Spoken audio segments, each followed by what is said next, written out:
Praise be Jesus Christ, now and forever.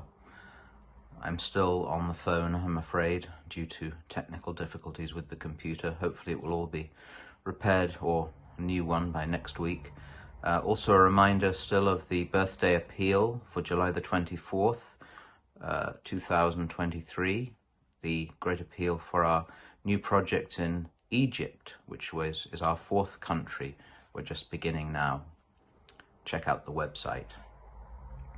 We just celebrated or commemorated or experienced Midsummer's Day, which used to be celebrated with fires and feasting and much merriment in days of old, being also, of course, the great solemnity of the birth of St. John the Baptist.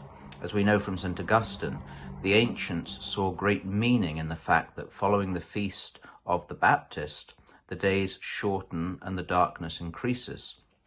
And following the birth of the Lord on December the 24th, the days lengthen and the light rises.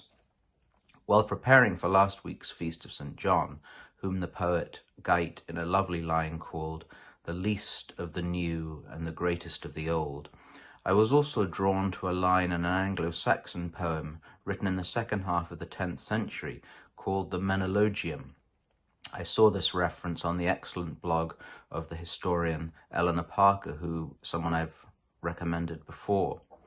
Anglo-Saxon culture, as all Catholic culture until the age of the so-called Enlightenment, saw the seasons of the year as inspired and in tune with the liturgy, which is one of the reasons that so many of the major feasts of the Church seem to lack any power in the daily life of Catholics unless we're living liturgically. The Menologium describes St. John the Baptist on his midsummer feast as the Thane of Glory, the Prince's darling. That marvellous Anglo-Saxon word, which might be unfamiliar to some of you, a thane, T-H-E-G-N, pronounced thane, is not only a superb description of the Baptist, the darling of the Prince who is Christ, but really a description of what every Christian should aspire to be.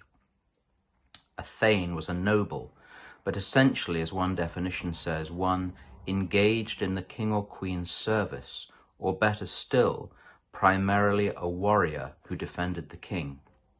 When I was a boy, preparing for confirmation before the days of political correctness or verbal totalitarianism, it was still common to describe confirmandi as being prepared to be soldiers in the army of the Lord. Now I suppose we're meant to be social workers in Christ's counselling service. However, I'm rather attracted to the idea of being Christ's thane, his warrior who defends him, even though we fail and we fall, by trying to serve him in word and deed. It seems when the faith is attacked, it's not waving the white flag that's needed, but some steel. St. Gregory of Nyssa, that great father of the Church, in one of his writings, says that there are three things which characterize the life of a Christian: action, speech, thought. There, I would think, is a perfect examination of conscience for every night. Perhaps he might have said there are three things which should characterize the life of the Christian. He went on that if we are worthy to bear the name of Christ, we should examine ourselves to see if those things tend towards Christ or are foreign to him. Inwardly digest that statement. Truth be told, as Christ's servants, his warriors, primarily engaged in defending our King and his holy name and his church, there is much in us, our actions, our speech, and our thought, which does not tend towards our loyalty to our King, but is foreign to his service.